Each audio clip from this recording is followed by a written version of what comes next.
Hello, beautiful soul travelers. I'm Janae of Living Truth. This channel was created for people who feel deeply, the people asking bigger questions, the people searching for peace, understanding, and truth about life, death, and the soul.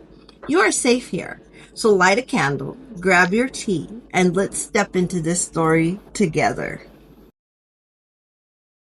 1 hour and 10 minutes, my life went from believing everything is going to be okay, me and my wife are rebuilding our marriage, just gone. I was leaving work and she called me and said, "Hey babe, I feel like I'm having a panic attack." And so I said, "Well, just pull over and just stay there and I'll come and we'll drive together."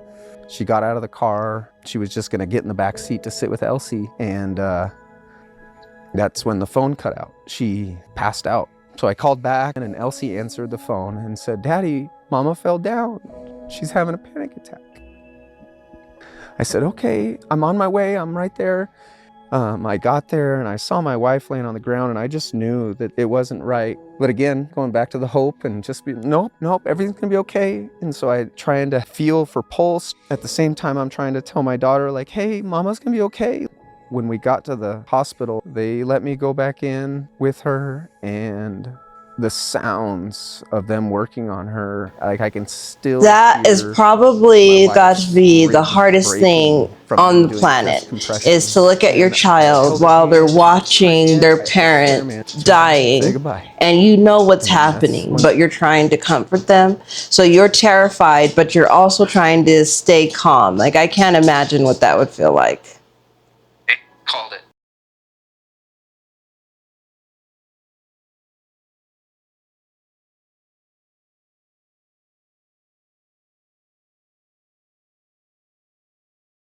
They called it time of death, 12:20. It was 1 hour and 10 minutes from when she had called me.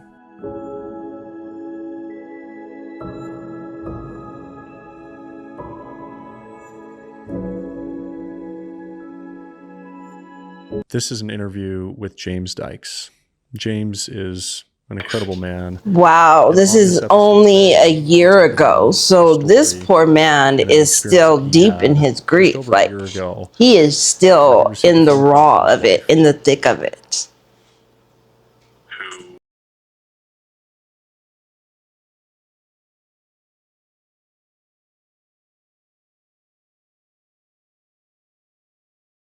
who then would pass out while they were on the phone call and ultimately would pass away within the next day. This is a heavy story. It's emotional. We talk about James's life now, being a single father, how he copes with the trauma that he dealt with through this experience. We talk a lot about his relationship with God and how that's really helped him, I think, fight through some of these trials and this trauma that he has. Welcome to the Roller Coaster Podcast. Strap in. James Dykes, welcome to the Roller Coaster Podcast. Hell yeah, man. This has been my life. I'm just happy to be here. I appreciate you flying out to come on the show. And, you know, this is a unique episode for those who are watching visually. It's the first episode we've ever done outside of the studio. And so we're doing it in my backyard. Love it. Here in the Scottsdale area in Arizona. And I appreciate you coming on, James. I want to show you a photo, and I'd like to just see what emotions come up when you see this photo.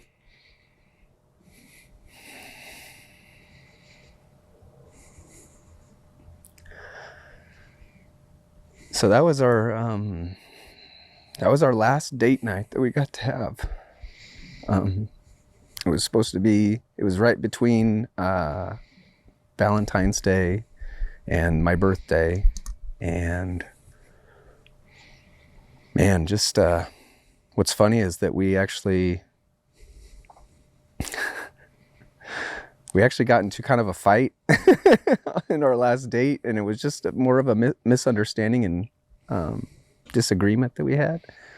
So for me, I look at that and I see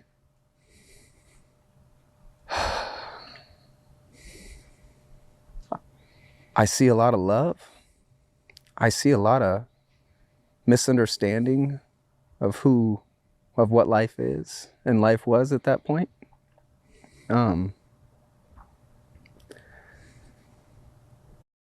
It's overwhelming.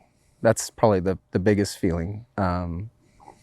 It's like a grabbing in my chest whenever I think about those tender moments that we had and what all that it entailed, and then what was just around the corner, what was just around the river bend, going, yeah. I Got Young Girls, the Pocahontas song. But, man, life was not perfect. Life was not, we had so many things that were going on, but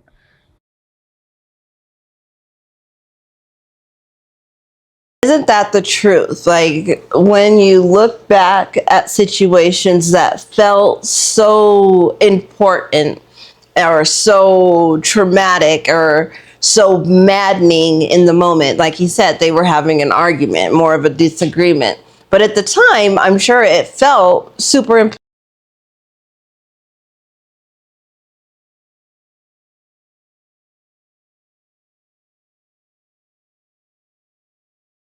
Man, where did we have it all? And when we had each other, and that was the beauty of our connection, was that we knew that, and the circumstances that we were dealing with at that time also galvanized this connection that we had. I don't know how off on a tangent you want me to go, but my wife and I, so we both had a lot of things that we navigated through in our lives, and for me specifically, a lot of different traumas and different things that occurred, and never really understood how they manifested in me in negative ways. I always have been someone that tries to look for the light, look for the hope, look for the good things, and try to put my focus there, focus on the positive. But what was uniquely interesting about my wife and my journey is that I was always focused there, but then our life experiences that we had brought a lot of suffering and trauma into our relationship.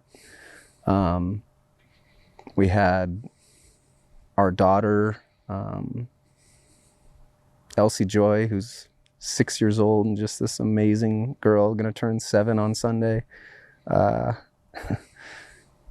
She had a growth on the back of her neck when she was in the womb, and it's called a nuchal translucency, but it can be a leading indicator for a lot of congenital disorders and different things. And so, long story short, through that journey of navigating those different things, it brought a lot of suffering for my wife, and a lot of suffering related to what could be associated with her birth. And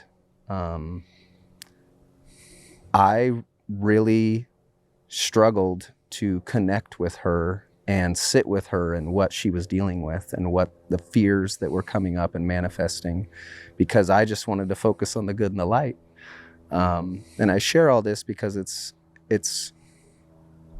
so connected to our story, but I wasn't able to sit in the mess with her in those moments.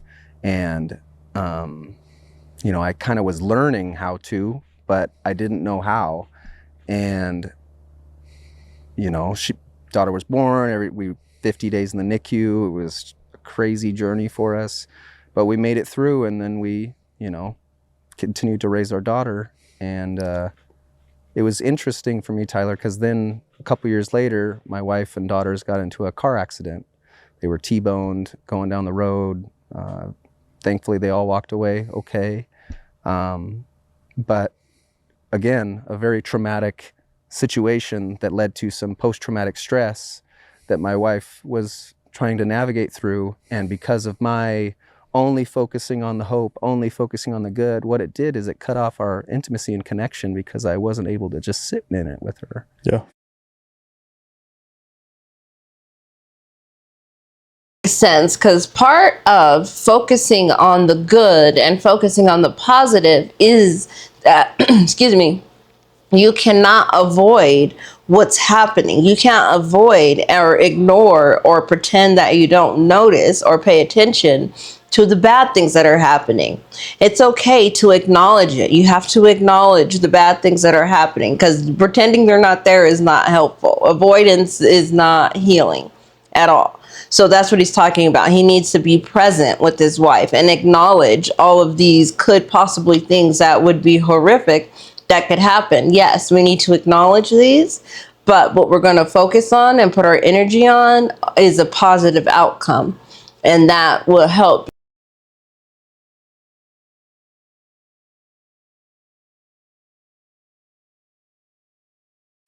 And so I share all that because, long story short, that's what set me on the path and the course to start really unpacking a lot of my life and a lot of the things that happened to me, because I realized that they were manifesting in a very negative way to where I couldn't even show up and be what my wife was needing me to be. I was always trying to fix it, you know, the typical male mentality. And what's so interesting is that through that journey, it led me to be able to sit with my suffering, be able to fully realize what my experience was, instead of just extending grace and kind of, which is a beautiful thing, but at the same time, if it's robbing me of the truth of the situation, then it's not really an accurate perspective associated with life, because it's like, oh, you're only seeing one side.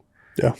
And so I feel like what Krista gave to me more than anything was a shift in perspective and what love really is. And love is messy. And I was busy worried about what things would look like, or, you know, oh, everything's gonna be fine, you know, just trying to placate, you know, and continue to allow us to move forward. But at the same time, I couldn't sit in it with her. And so what's interesting is that journey after is what really helped me to unpack a lot of my traumas and a lot of my own stuff and sit in it. And what it's allowed me to do now is to make more space, for my girls now. I thought that journey was going to lead us to, you know, what it would look like. Like, I thought that the investment that I was being made in myself to understand how to wrestle with my fears and still express love fully to them, I thought that was for my wife. And, you know, it's crazy because probably 2 to 3 weeks before my wife passed away is when we finally, it was like all of a sudden our relationship had gotten to the point where I knew that she just fully trusted me again. Because when you're not able to meet someone and sit in the mess with them of what's going on, what ends up happening is they just end up, they feel like they're being fixed. Yes, and so what ends up happening is you lose trust for your partner, because you feel like you can't trust them enough to be honest and let them know exactly what you're feeling, the good, the bad, and the ugly. Like, they need to be able to hold all of that and hold space for you while you're feeling and experiencing all of that. So if they can't do that, then it's really hard to trust them with the good when you can't trust them with the bad.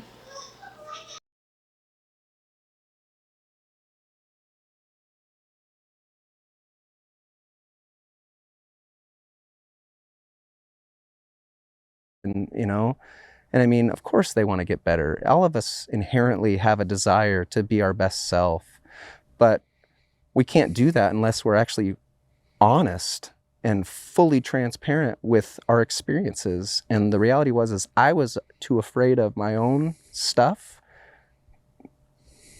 to then show up for others in their stuff.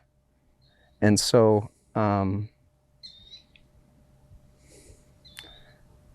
it's been so interesting to kind of unpack those details Yeah. because it's been the most heart-wrenching thing, to be honest, because, you know, it's like, shit, man, I thought this was for my wife and I, and now she's just gone.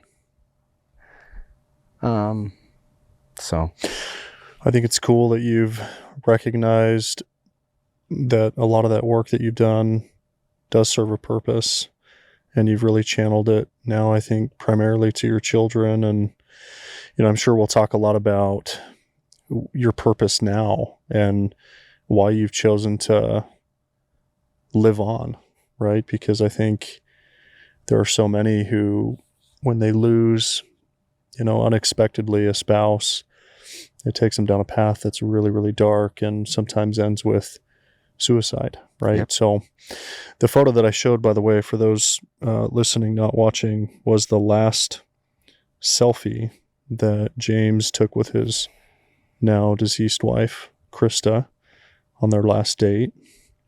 And what you just got to hear was James really just unpacking, you know, a lot of his emotion and his feeling in looking at that photo. yeah, I'm going to be honest. I feel I'm still settling into this moment. And so, I appreciate it. Yeah. And I'm not going to look, I think guests like you, it's easy to want to create a certain sort of narrative on these podcasts. And it's one of my gifts, but sometimes I think it's okay to just let you go. And I think that's helpful and it's therapeutic. And so as much as some of this is for an audience, it's more for you, right? So I'm happy to just be here and sit with you and go through this. No, I appreciate it, man. It's interesting, you know. Life's a mixture of joy and sorrow. You know, my uncle, and I think it's really interesting.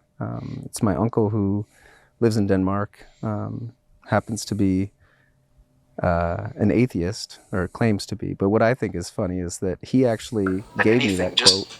That's an amazing quote. Life is a mixture of joy and sorrow. Like, that is so accurate. Like, absolutely. There's joy and sorrow in life, and you're going to experience both multiple times, many times. You're going to have lots of joy, and you're going to have lots of sorrow. And you just kind of have to be okay with that.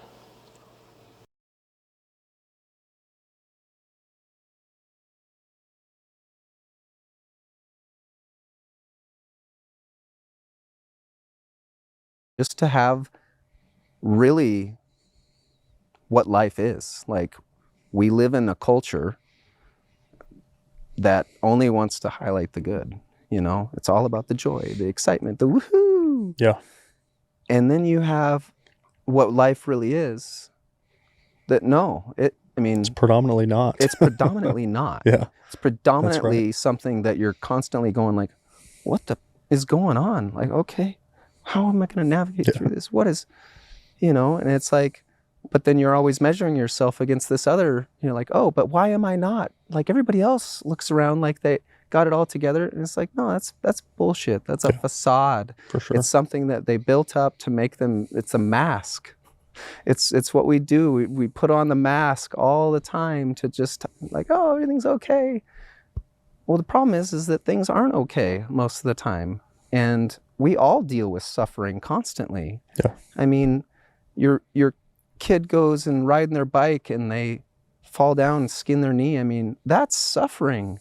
And we show up for them and we make space but the reality is that never stops. Yeah. We still, as me, I don't feel any different as a person now. I mean, maybe a little bit more developed in the brain, you know, as far as making decisions and the executive, you know, the frontal lobe working a little better than it did as a young kid. That's so true. And that's because that is your spirit. Your spirit never changes. You are who your spirit is the day that you were born. That your spirit is you, and it stays you until forever. Even after you pass, your spirit is still you. You're still there. Your spirit is still with you.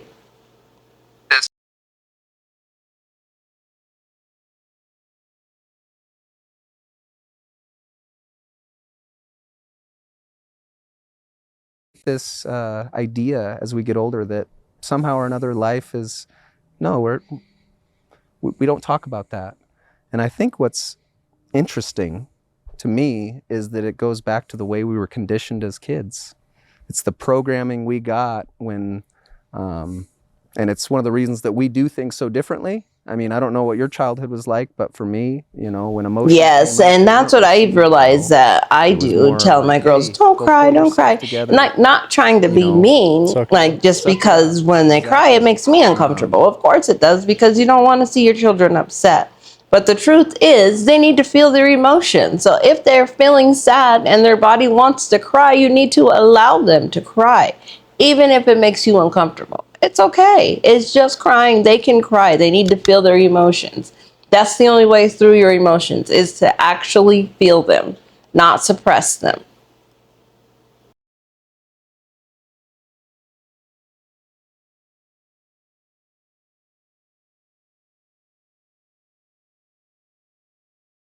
You know, gosh, you know, get out of here with that. Like, can't you see that I'm busy over here? Like, come on. And what does that do? It just instills in us that our emotions and specifically our sadness is not accepted. Hmm. It's not welcomed, and you need to go deal with it.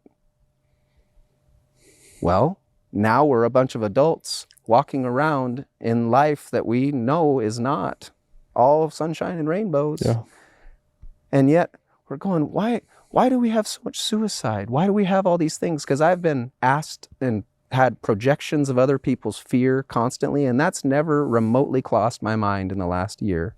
Yeah. I mean, sure, do I not want to be here anymore at moments? 100%. Because the weight of carrying not only my daughter's hearts, but also trying to navigate my own stuff of what I'm doing is the most excruciating pain and weight. And then to constantly be measured against, like, are things getting back to normal or this? I mean, and I would just say to them, like, normal? Like, what I'm experiencing right now is my new normal. And so I'm going to allow space for myself to feel everything that I feel. And sure, that might scare you, but that's your fear. That's not mine. This is something that is, in order for me to know what is to come and to actually be authentically real and have joy in what that is, then I need to actually be able to make the space for myself to feel all of it, to feel the depths of my pain, because that is the best and most honoring thing that I can do for my wife and what she was for me and what she continues to be for me, because even though she's not here anymore, the love and the energy and the fabric of who she was is now still within us.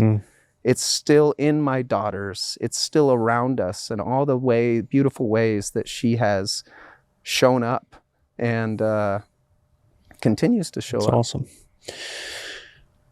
What day was it March 1st? Yeah. That your wife passed away? So ironically enough, I don't know if I shared this with you, but when my wife almost passed away, it was also March 1st of 2022. So it was 1 year prior to, you were 2023, right? This was last year. Yeah.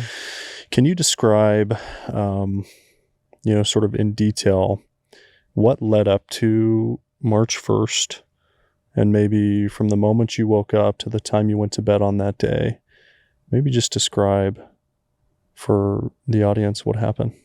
I want to say thank you to our newest sponsor, Jovi Health. I, first of all, love the founder. She was on the podcast. So I'm going to start the day prior. So it was February 28th.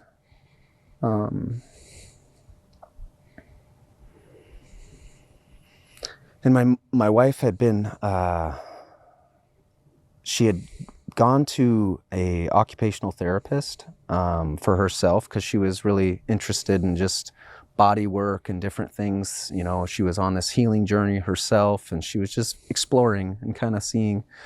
And I'll never forget this, because she came home and she said that it was a specific therapy called MNRI, and it's basically like almost reflexology, kind of making sure that the signals that are being sent with your nervous system from your brain are actually translating within your body the right way. And it's pretty interesting work.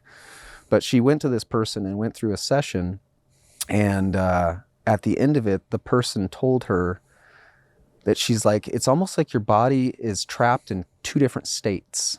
I see your body trying to close in and kind of going into the fetal position in some ways to protect.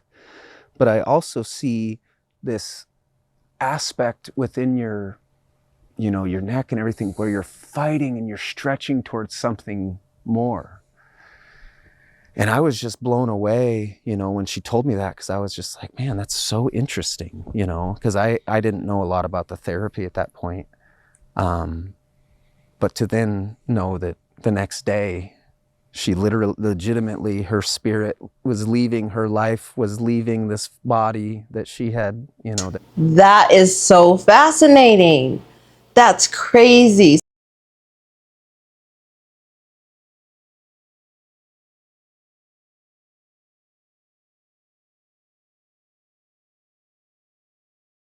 Had carried her. So anyways, so started that day. March 1st started just like any other day. I got up early. I was out the door by 5:30. That's when I work. My wife was a stay-at-home mom, starting some interior design stuff, and I'm really wrestling with trying not to. I'm avoiding the topic.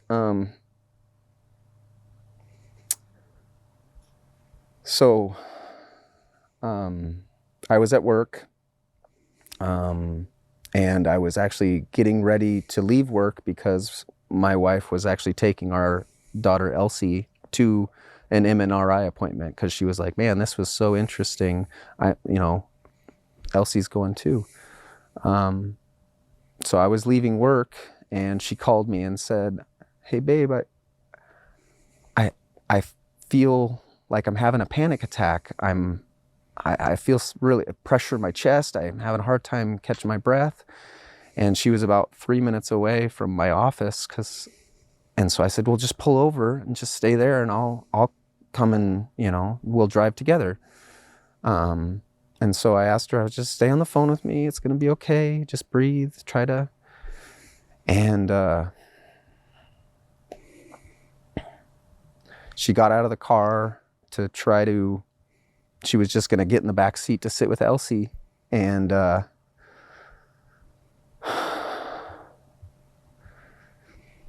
that's when the phone cut out. She had passed out in the transition from the front seat to the back seat. And so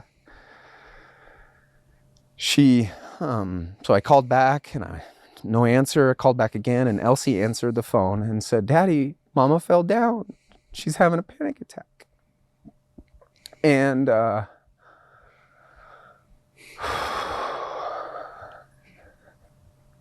said, okay, just stay there. I'm on my way. I'm right there. And then somebody that was across the way in the parking lot had run over and said, hey, can I talk to whoever's on the phone? And I don't remember their name. I wish I did. Because she said, okay, I saw what happened. I called 911, and I'll stay here with your daughter until you get here. And so, probably 2 to 3 minutes passed. I was there. I got there, and I saw my wife laying on the ground, and I just knew that it wasn't right, that she was not okay.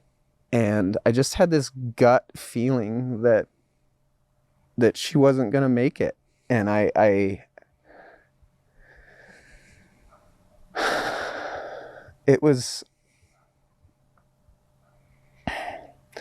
but again, going back to the hope and just be, nope, everything's gonna be okay. And so I started trying to help, just feel for pulse, trying to check for vitals. I could not At the imagine. same I time, I'm mean, trying to tell I my have a daughter, like, hey, 6-year-old Mama's daughter. gonna be I have okay. 3 Like, daughters, just, and my I know youngest you're is 6. really upset. I And know I this could is not scary. imagine her witnessing something like this and then trying to comfort her as she's witnessing something like this. Like, oh, that's gonna be with her for the rest of her life.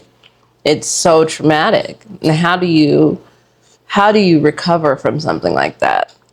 It's interesting. As humans, it feels impossible, but we do. We do recover and we do heal. It's crazy.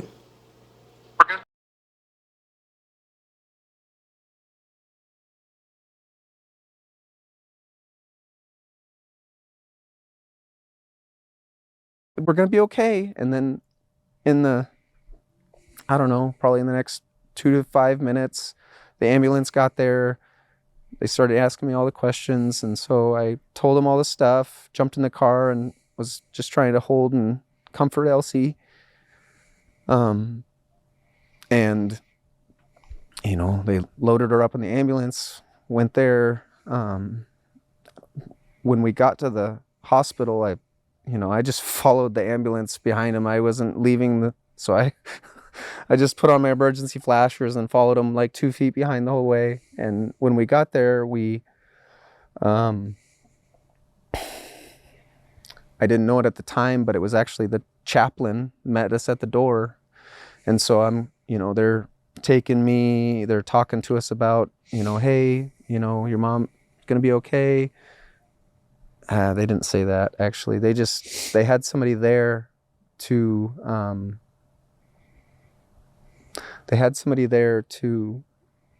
be with Elsie. And then as soon as we left Elsie, that's when they told me that your wife is not doing okay. They're currently administering life-saving procedures on her. And Like our brain does that, kind of lets us forget the most traumatic moments when we experience something like that as a form of protection. Probably because remembering that kind of pain is not helpful for the rest of our lives. It's not going to be useful for your higher purpose. And to preserve your life. Because if you could feel and remember so much pain, I don't know how you could survive.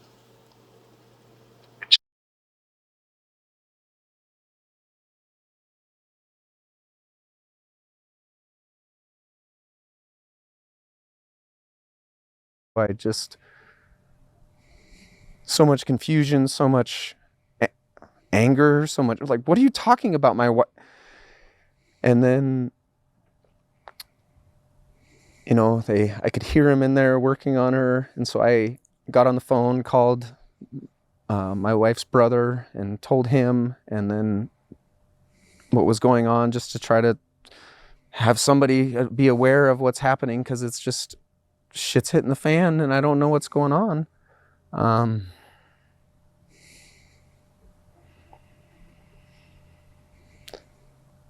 And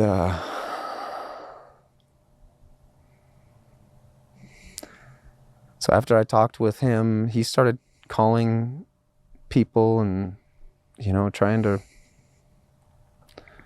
rally. And I'm sorry, man. This is really hard.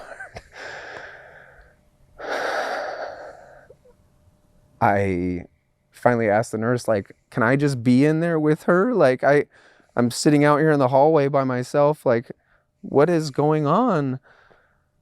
And they let me go back in with her, and the sounds of them working on her are so ingrained in me.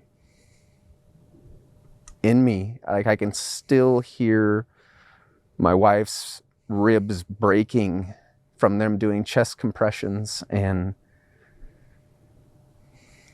and trying to save her life. And I held her hand, and I was praying, and I was doing everything that I could think of to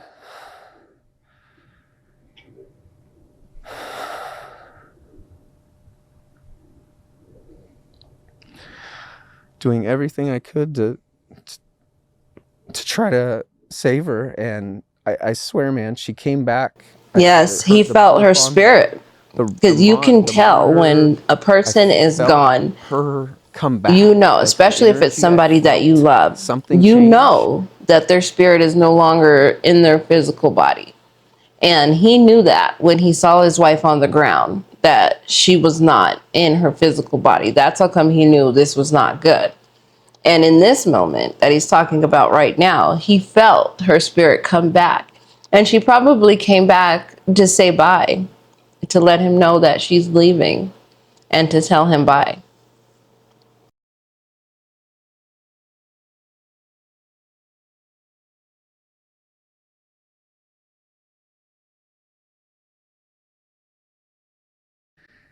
And it was for like 10 seconds. And it was almost like she had come back enough to just Say goodbye. say goodbye.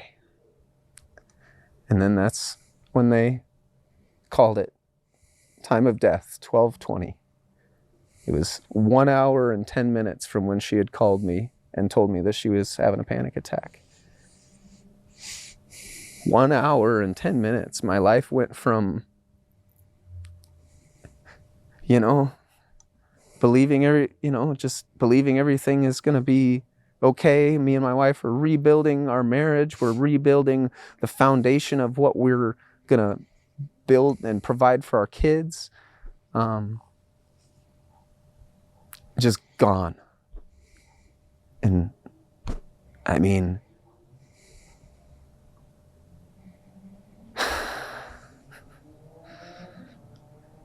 it still just makes me shake. This is why I believe it's important to tell these Just wanna crawl out of stories myself. and to listen to them, as hard as it is. Because no, it doesn't feel good listening to him tell this story and to watch him get so emotional about it. It doesn't feel good.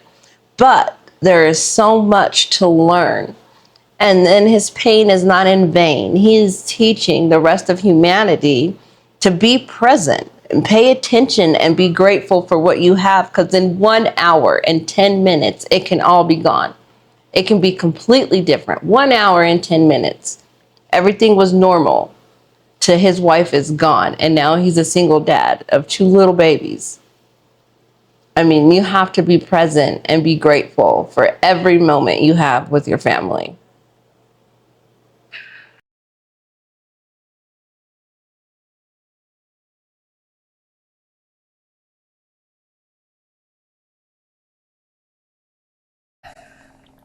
But I have to remember to hold the baby. The mic. The mic Sorry. is in his cradled arm here. Mm-hmm. I appreciate you sharing that story. That's yeah, man, that's I just can't imagine the thoughts and the feelings that you had during that time, and I can't imagine what she was going through as she was just fighting to hang on. And Yeah. how did this change you? How's your perspective on life maybe shifted since that happened? I mean, in every way, it made,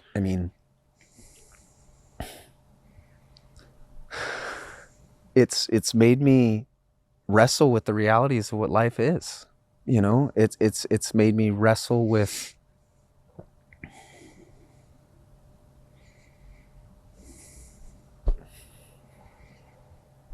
you